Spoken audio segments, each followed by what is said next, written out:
Welcome to PolyCast, a civilization podcast focused on game strategy. Daniel Quick. Makahlua. Imran Siddiqui. Cardamandua. With guest co-hosts Peachrocks. TheDS. TheMeInTeam. What was that? That sounded like a kiss. No, that's me being bad and chewing on my nails, sorry. Oh. Dope. Bad habit. Nom nom nom nom. You have a very sensitive microphone to pick up nail chewing. I wish mine worked that way. That just totally killed the mood, thanks. Good. It's episode 72. I know you think it's 71, but it's really 72. Because that's what I want it to be. 72 is the year I was born. So that's why it has to be 72. It's a couple more episodes till we get to my episode. So I'm the old man, huh? Only by a couple of years. My name is Jim. You know me as TheDS. I'm here with a bunch of people to do episode number 71.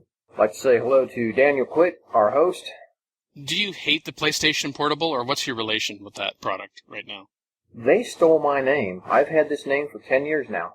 Issues. Their issues, not mine. Next up, we have Makahlua. Let me try that in English, or Hawaiian, or whatever language it's supposed to be. Makahlua. Who left her coffee in the other room? Be right back. And she's a girl, in case y'all didn't notice. Next we have Peachrocks. Hi. That was inspiring. Have you got any more words of wisdom for us? I'm just going to say that I'm pretty shy, and I'm so glad I'm not doing this. We know who's doing the closing. Thanks for making that decision for me right now. And last but not least is TheMeInTeam, also known as Philip. Hello, everyone. I'm a peaceful builder only, I swear. That's not a stack of doom you see on your border. Those nukes are for show. Don't worry. Mispronouncing Mackie's username is a PolyCast tradition, so it's fine. It really is at this point. Well, you can edit that, I'm sure. No, I'll leave it the way it is. It's fun. It's actually kind of gotten boring because people have been pronouncing it right lately. I could edit that out, but it'll depend whether or not you respond to my invoice, so... Invoice? Oh. You're supposed to be paying me. Wait, we're not the ones being paid for this? What? Ah, crap. I'm the famous one. You gotta read the fine print, guys. That's why I'm still here. There was no print at all, that's the problem. Oh, you all wanted to be infamous, and now you are. Yay! But the TheMeInTeam's already infamous. Oh. True? That's true. Come on, I only have like 8,000 posts in 1 year. There's no way I could be. You know, I get a little prideful sometimes that I've got like 1,000 posts and I hardly ever stop by and I've got 1,000 posts, and then you come along and say, I've got 8,000, and that's just in the first 10 minutes I was here. That just kind of humbles me. It's kind of called spam, I think. So, welcome everybody, and let us begin. It's been a long time. I actually can't remember the last time that two regular co-hosts weren't here. So Mackie is grateful that all three of you showed up, because then she'd just be talking to me, and that scares her, and I understand. Well, I don't know why that would scare her. You sound like a nice guy. Someone that hangs around you a lot, she sure doesn't like you.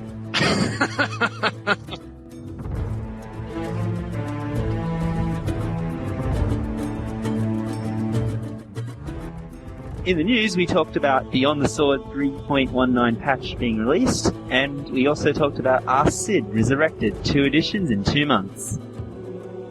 In the interview, we spoke with TheMeInTeam about his video series, Let's Play Civilization.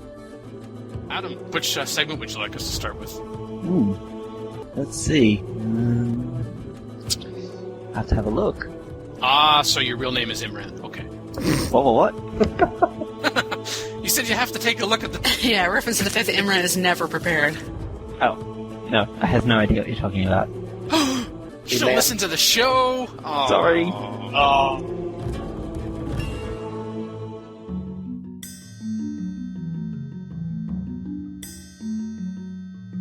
Here's what's been making news in the Civ community.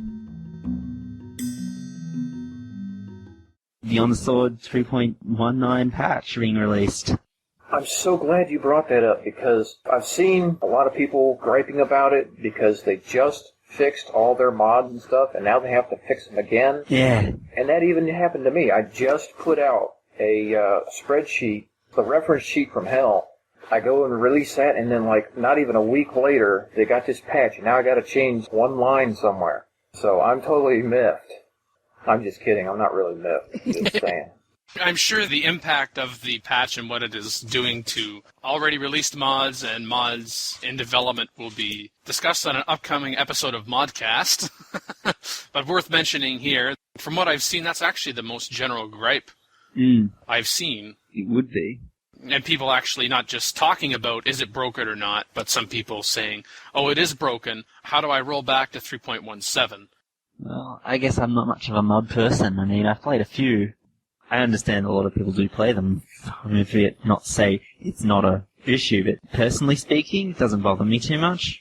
One of the things that really jumped out to me in 3.19, and this is more from the strategy and tips subform as opposed to general discussion, but one of the things you'll notice is that they've removed the overflow into gold.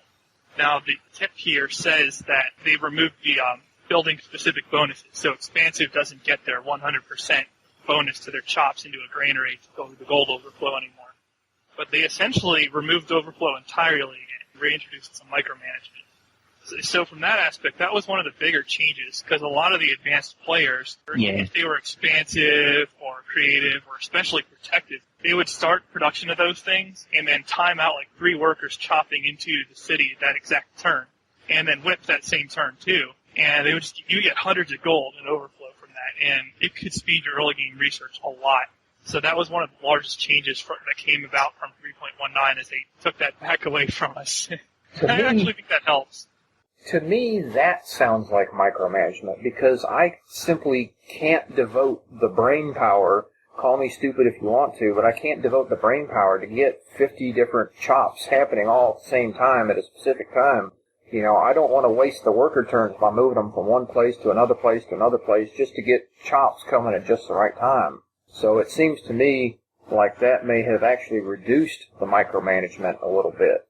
Well, the problem, though, is that when you're building certain units like warriors or whatever, you have to be really careful about finishing chops during that. Like, you have to pay attention carefully, or else you're going to lose hammers from your chops or even your whips. Whereas before, like, if you chose to take advantage of the overflow, you could do it, but if you didn't want to do that, it wasn't going to hurt you by not micromanaging. You just wouldn't get the gold, but it wouldn't be a huge deal. Whereas now, like, anybody who doesn't want to lose hammers has to pay attention. That doesn't bother me too much, because there's only a couple units you have to pay attention to. The biggest one in the early game is warriors, of course. And if you're shopping when you're building a granary or something, it's expansive. But for the most part, it doesn't add too much micro, but even so. Yeah, well, at the same time, it's just got to be what you enjoy. Getting those chops out, micromanaging, all that is fun for you, then by all means. But if it's not fun, there's not much point. For me, and for what I always tell others, you've just got to find what's fun for you. Right. That's why we're all here, right? Yeah. I mean, I knew about those things, about the wall, the protective wall, and getting all that gold. I knew about it, but I just didn't care to use it. So that doesn't really, personally speaking, it doesn't bother me a great deal. Yeah, that's past my desired level of micromanaging in the game.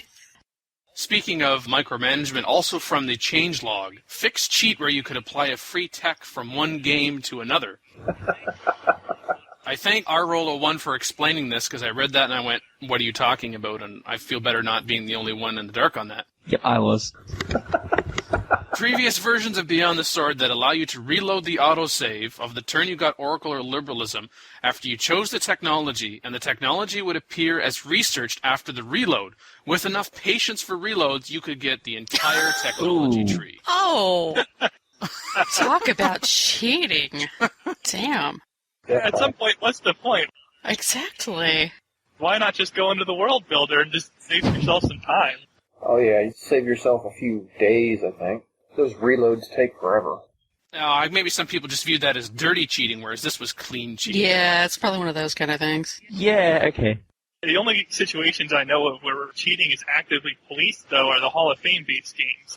Either Hall of Fame or the Succession games or Game of the Month series. then all of those banned reloads anyway. So I don't know if people want to fool themselves doing an auto load or whatever, but it's essentially the same thing. Well, gave us about 30 seconds of amusement at least. But I think the biggest item for the 3.19 patch, for pretty well any player, is the fact that, hey, you can take your Beyond the Sword CD out of the drive and load the game without a hack, which, of course, if for nothing else, say, multiplayer situations, that's bad.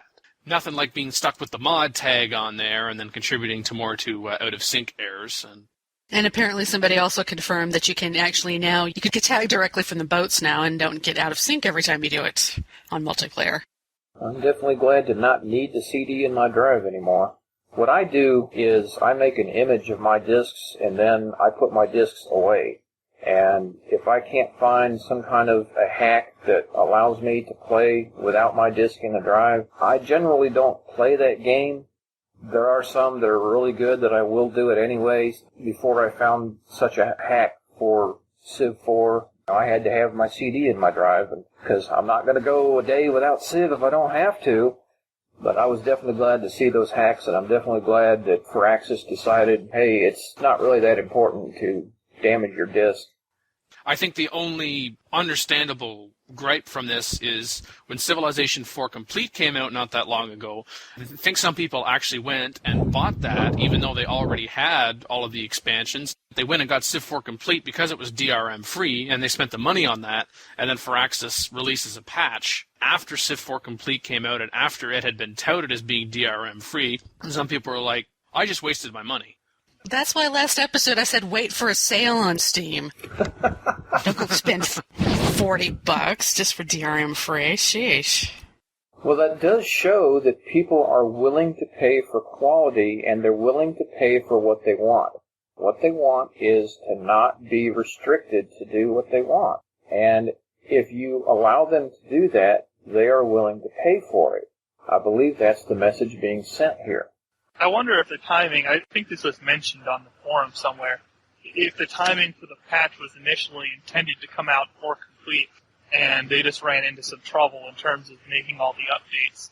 I know that even in the current state that we're seeing 3.19, there's still some issues with it, and maybe they just wound up pushing it back. Yeah, they could have run into issues in QA, and they already had the Steam release scheduled and couldn't change that. Some other points from this patch. Arrola1, who explained the cheat I mentioned earlier, is definitely sad that players can no longer receive obsolete resources through trade.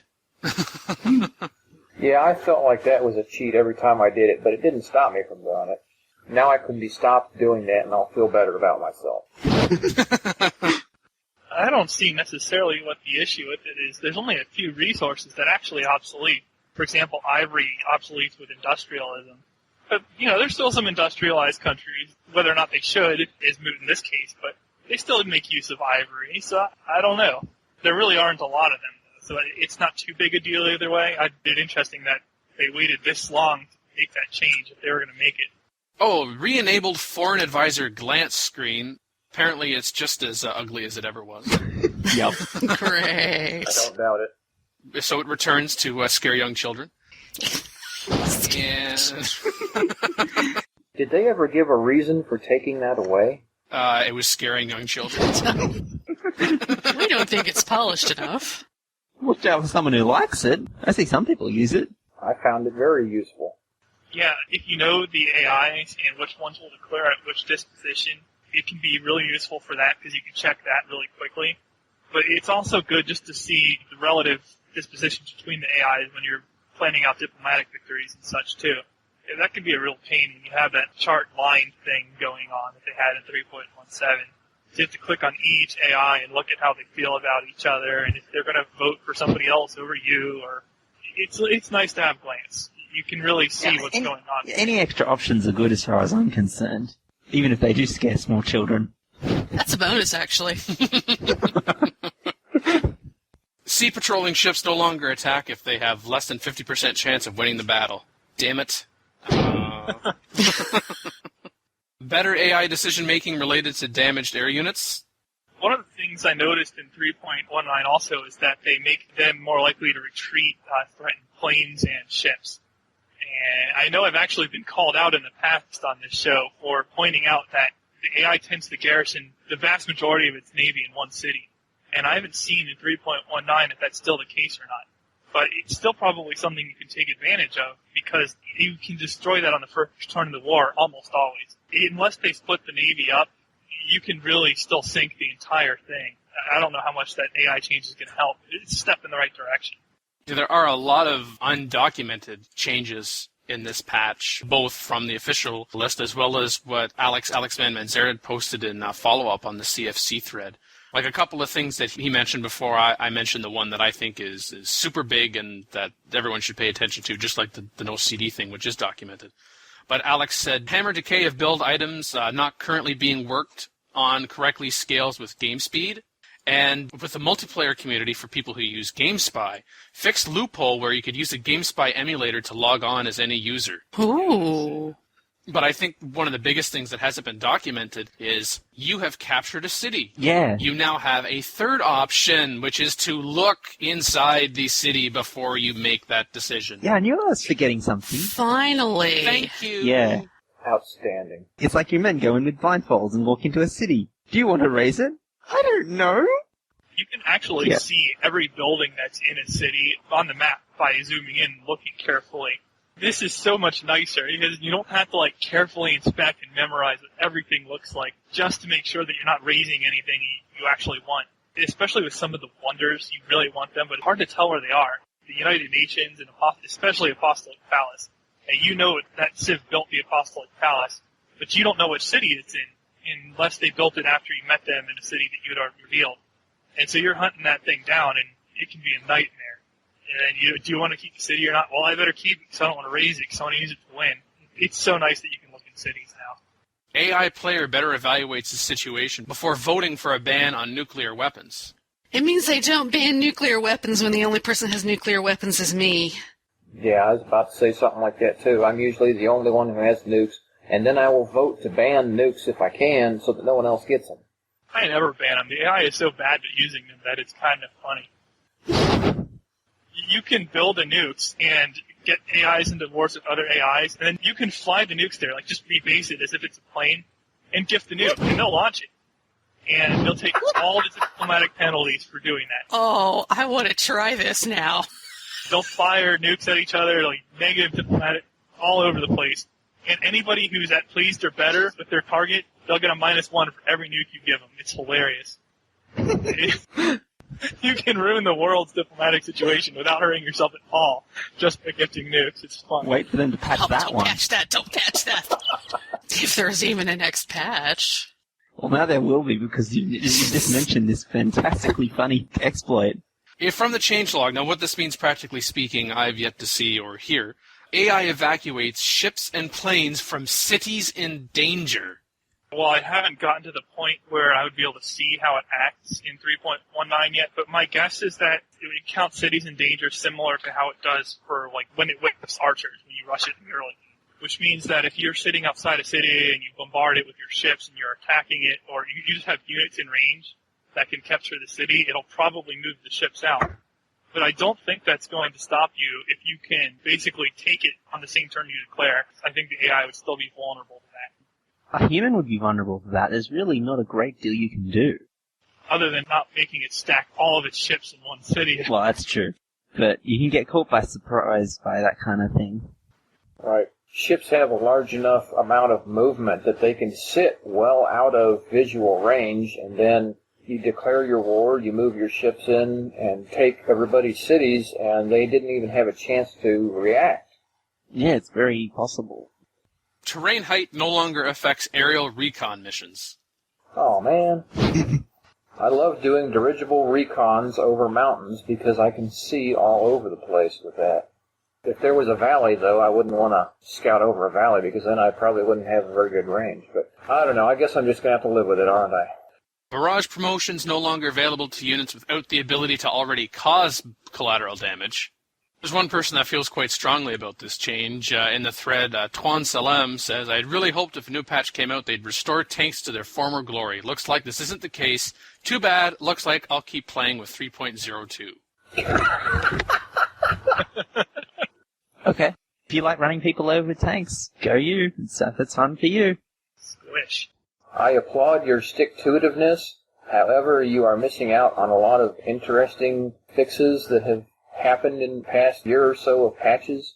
One of my tenets is I try to do something different every game. And if you're doing the same thing every game, yeah, why play it? I mean, just record it once and watch it on video.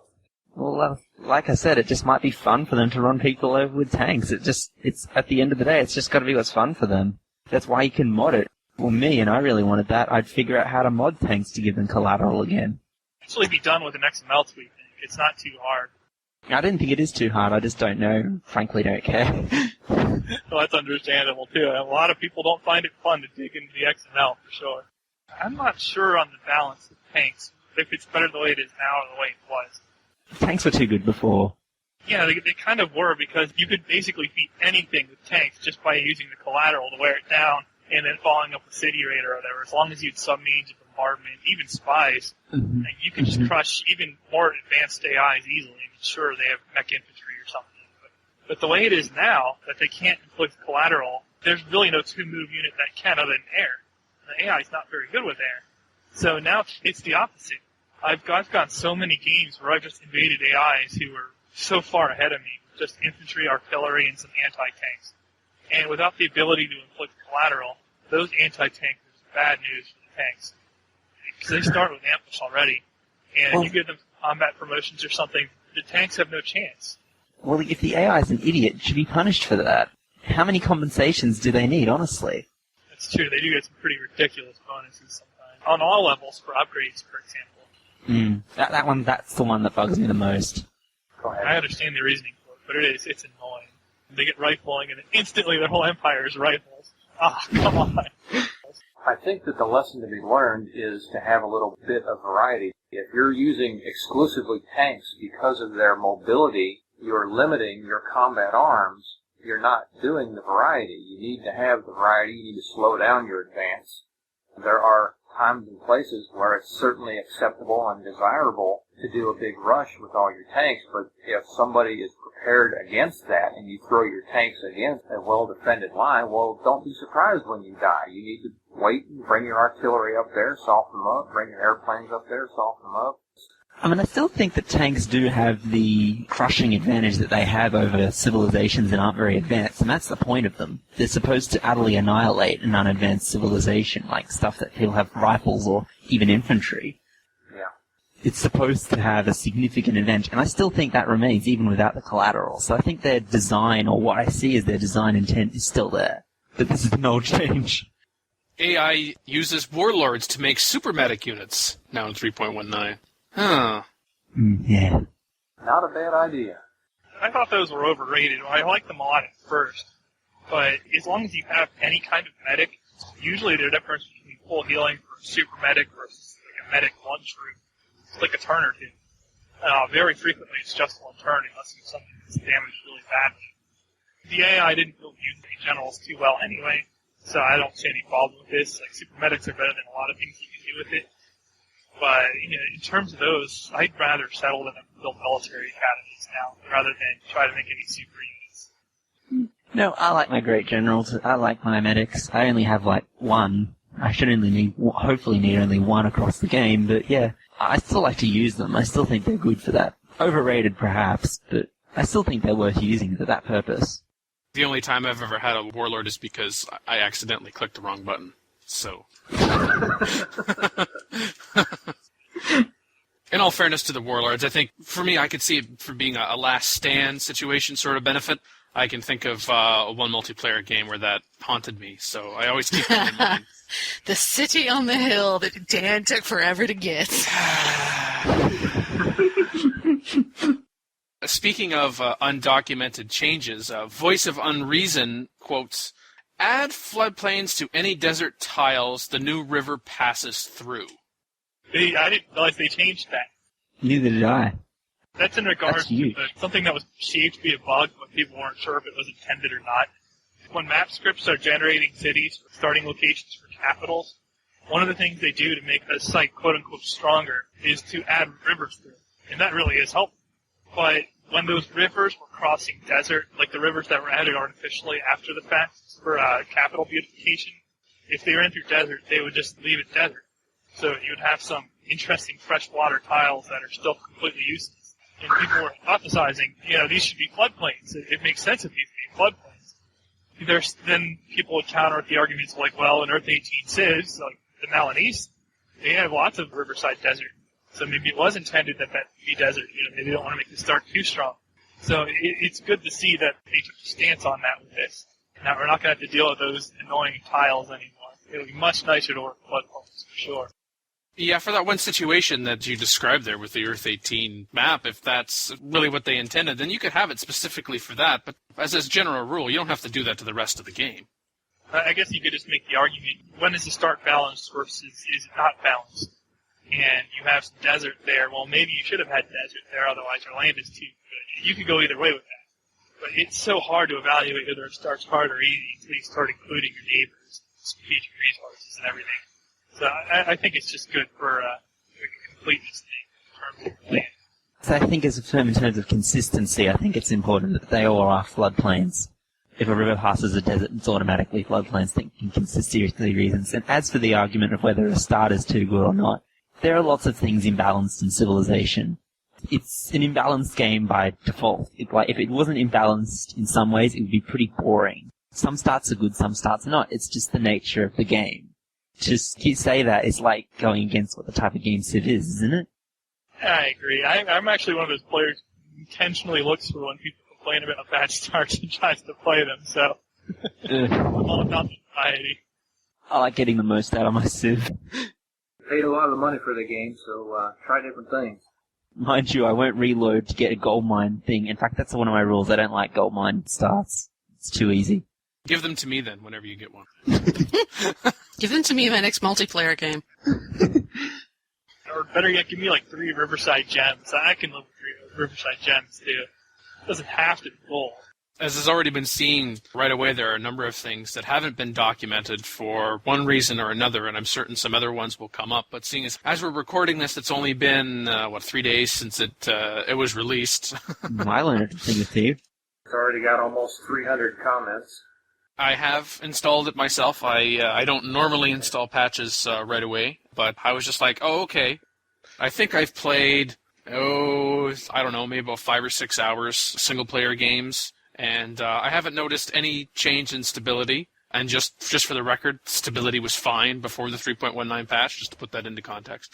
I think another thing to note is I have managed to reload several saves, single-player saves, pre-3.19, and no problems.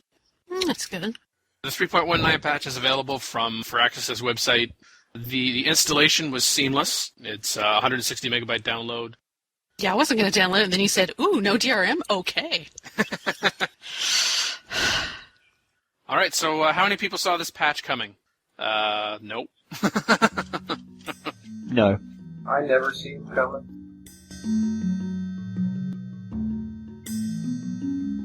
Sid was asked, I'm a huge fan of Civ 4. When can we expect the release of Civ 5? And this is where I'd read that Sid had said, well, we've just wrapped up the Civ 4 series with the release of Civ 4 Colonization. And we recently released Civ 4 Complete. We've talked about that. Quote, we have always said that if fans want more Civ, we'll keep making more. We'll take your email as another vote for more Civ and let you know if there's any news to report. That answer has gone over, as is fine. But there was something else that Sid said in relation to that some people were like, what? This is when someone who talked about bringing the Civilization series onto the console, Civilization Revolution, but will the PC line of Civ be continuing? And Sid's response is, quote, we have a very large and loyal Civ PC community and have always said that we'll keep delivering new Civ games to the community if they keep asking for them, unquote. Okay, kind of consistent with the other answer. Quote, so all of you Civ PC fans out there need to make some noise, unquote. Do you really want me to do that? Do you?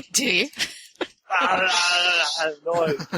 Hire out about 50,000 billboards across the country. We want Civ 5 for PC. And put up a message that says, please design Civ 5 already. We've been waiting long enough. If they do a Civ 5, I'd really like to work on it. Yay! Which reminds me that I really like his answer about the guy who was asking if he wanted to go into a career in game design, and he was advising the guy that what you want isn't specifically like computer science or whatever. It's good to have some so you can prototype things, but a well-rounded education is more valuable. That was interesting. I do got to say that there are an awful lot of game designers out there and not an awful lot of game programmers out there, and if you can create what it is you're trying to create, if you can actually do the programming, you are many steps ahead of the group. Everybody and their uncle can design a game or critique a game or modify a game or whatever, but not very many people can actually go through with writing it all in an understandable way and programming it so that other people can actually play. You know, you have to be able to make a product that will set you apart. I think there is a certain thing with game design too, though. There's a lot of, let's be fair, there's a lot of rubbish out there, especially recently. Not mentioning any names, huh? No, I don't do that.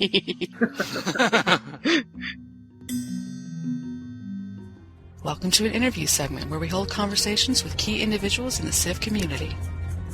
You've got quite a video series here about Let's Play Civilization.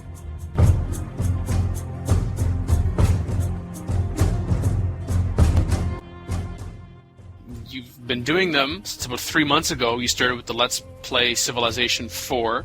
Why did we decide to start recording these and narrating them and releasing them on YouTube? What was the push or the pull to do so? I had two completely unrelated factors that prompted me to finally do the Let's Play. First of all, I'd follow several other YouTube posters for Let's Play, but they're completely different genres. My favorite two are probably like H.C. Bailey and Jugga Conway. But, you know, they have nothing to do with Civ. But as I was watching, I'm like, hey, I always wanted to do something like this. Not too long after that, it came up in, I forget whether strategy tips or general discussions, somebody posted a request for a video walkthrough because, you know, you have the postings, the normal walkthroughs on strategy tip all the time, where you can see what people's strategy is and everything. But you don't get to see all the micromanagement aspects on a turn-to-turn basis. So somebody wanted to do a video walkthrough. And the first person to respond was actually one of the deity players, and if he did one, I would definitely be interested to see it myself. But a lot of people voiced concern that it would just take too much time. And that's how my name came up. It was like, yeah, I'm a very fast player. My average game time, usually about 2 to 3 hours. All three of the Let's Play games have actually been under 3 hours, fortunately. Basically, just because I could play at a reasonable level, you know, I'm far from the best player on the forums, far from it. I'm pretty good, but there's so many people who are better. But just to combine that with the speed made it more practical for me to do the videos in the first place than a lot of others. So my name came up. I molded over, and, you know, eventually one night I got bored, downloaded Cam Studio, and started playing around with it to see if I could get it to work, and ultimately it did. Oh, okay, that was actually going to be another one of my questions. More technical question is, what do you use to capture the video? But you've answered that. Yeah, it's the Cam Studio recorder. It's freeware. You can download it. It's not illegal or anything. Perfectly free. Just grab that and I use that. I use the Zune converter, actually, to switch the videos over to MP4. So nothing like too technically difficult or anything. Once I get a little bit more money, have a job or whatever, I'll upgrade my equipment for things like that. You're not getting paid to play Civ 4? What's up with that? No, believe it or not, for the first two videos, I was going grad school full-time and working part-time, too. So it's a balancing act, sure. Yeah. What's the response been like so far? I've seen some of the YouTube comments in particular, which aren't that many, but I suspect you're getting most of your feedback from, say, CFC. Well, for the most part, the feedback has been positive. Obviously, my micromanagement's been criticized a little bit, which is perfectly understandable. Actually, in my third video, I put the M in TMIT doesn't stand for micro. It's so hard because you have an extra element of decision-making. Now, not only are you deciding what to build in every city, what to change, what to look at, is this person in war mode or whatever, you also have to think, okay, what am I going to explain to the viewers in the limited amount of time I have per segment? Because, you know, I could just sit there for multiple 10-minute segments without moving a single turn and actually have things to say still. So that's a pretty hard juggling act. So mostly in the comments and even on the thread for it on the forums, the majority of the things I get are still questions about things I didn't explain. And, you know, I do my best, but you can't explain everything. Civ 4, there's so much depth. Now, if there was something that you had done during the gameplay, maybe this has already come up, that you weren't particularly proud of, would that be excised from the record, so to speak? I think that depends on the extent. I've been fortunate. The only time that I really got a surprise in the first 3 was in the first game where Montezuma declared war on me, even though it was like statistically significantly more probable that he declared on one of the other AIs, because they were his worst enemy. Well, that comes down to a war roll, but I better not get into that or it'll be really off topic. I guess if the game was pretty close to being over and there's something I could do to salvage it, I might go back and fix it, but otherwise I'll just take the loss, because for YouTube, you have to limit each of your segments to, well, they say 10 minutes, but technically it has to be less than 11 minutes. So you can get pretty far into the game before it's decided and then realize, oh, I'm going to lose. You know, I would probably still post it, because there's no reason not to. Otherwise, I'd just be deleting the videos, and, you know, that's the point of doing it. Now, one thing I do after every segment, just as a precaution, is save it, because you never know when the system might lock up or, you know, I can have a recording problem or something like that. And that's something I actually started doing from the very first video, because I've seen other YouTube posters have problems with that. So, for the most part, no, I wouldn't go back and fix something, unless I thought it would be really useful to the viewer.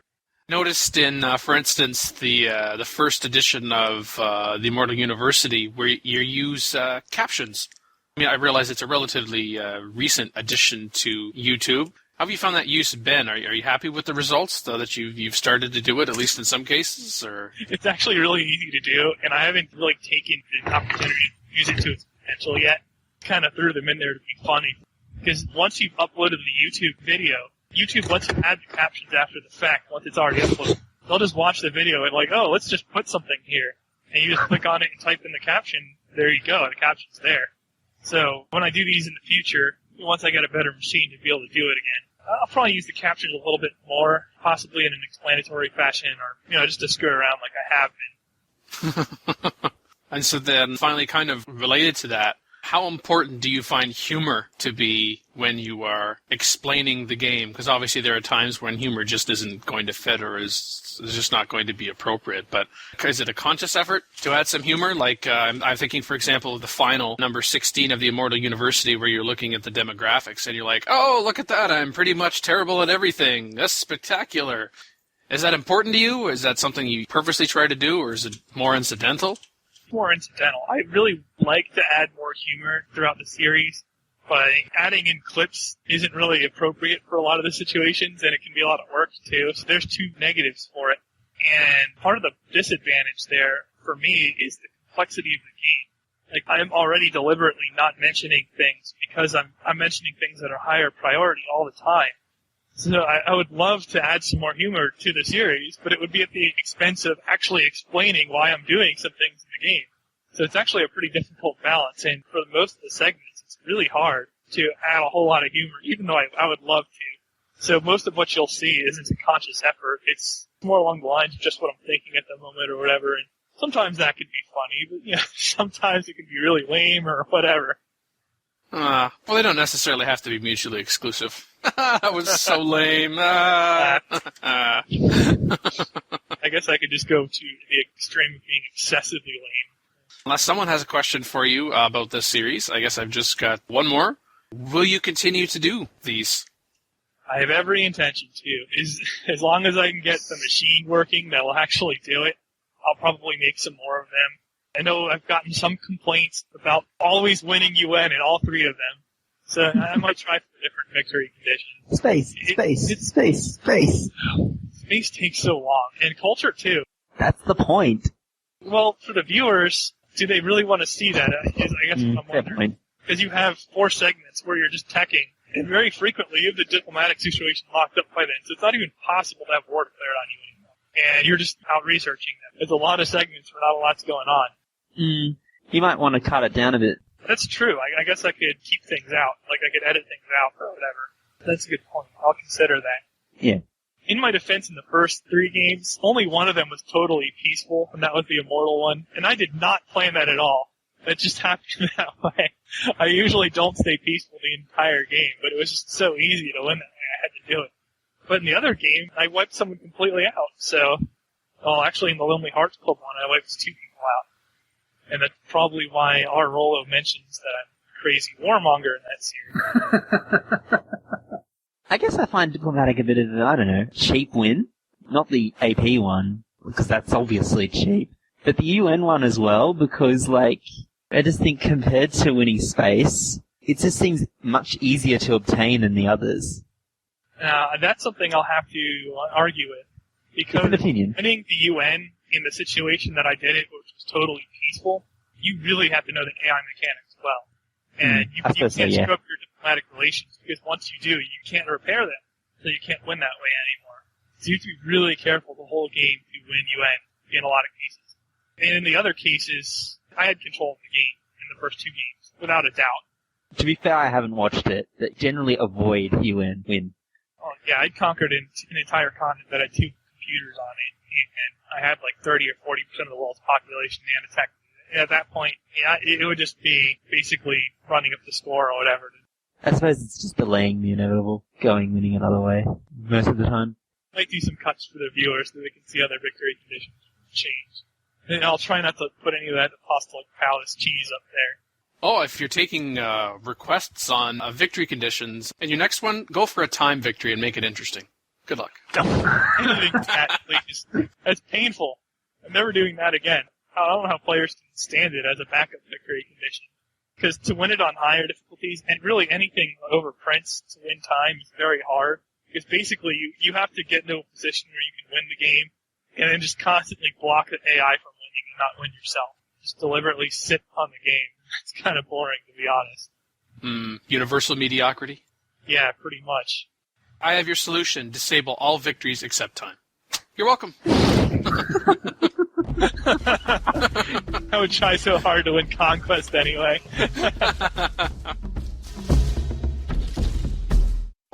Calling today. In North America, the number is 301-637-7659. That's 301-637-POLY. In Europe, 44-121-288-7659. That's 44-121-288-POLY. You can Skype us at the PolyCast. Or email us at thepolycast@gmail.com. For more information on PolyCast, our sibling shows Modcast and Revcast, or about PolyCast in general, log on to the series' official website at thepolycast.net.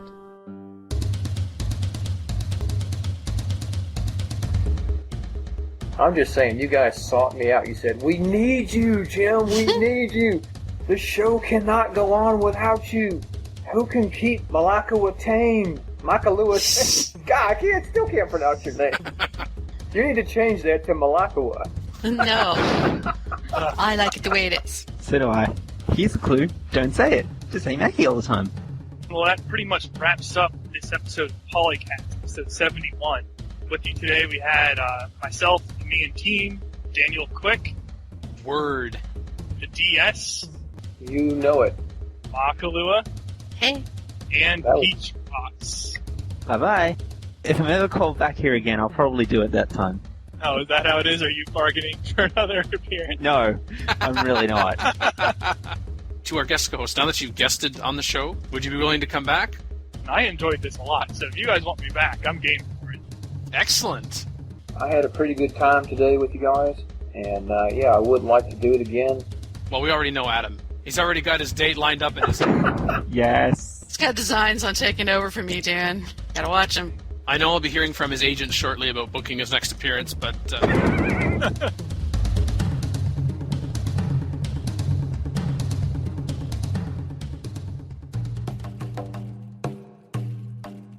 I do that all the time. And I don't even mean in civilization, I just mean day-to-day life. I am the king of the world, and you all need to be starting to bow, okay? Just start doing it. Go ahead. I'll be going over here now. Yeah, but that requires you finding a girl and stuff like that first. No. I've already found my girl. Whatever your name is, Makahlua. No, not you specific. You're it. Oh, You're right. it. You're it. He might not necessarily do any re-editing just to make us look better. Oh, of course he will if he wants us to come back. Oh, I think he hears the corruption calling more. Yes, because making you all sound bad is so lucrative. We can do that ourselves. Yeah, we don't need any of your help. Well, now that you're alive again, what did you want to talk about? Pick a topic. Hurry up. I ain't got all day. Wow, Jim is taking charge. Record date June 13th, 2009. Civilization 4, Warlords and Beyond the Sword sound clips, copyright Take-Two Interactive. Copyright 2009, Civilized Communication at civcom.net.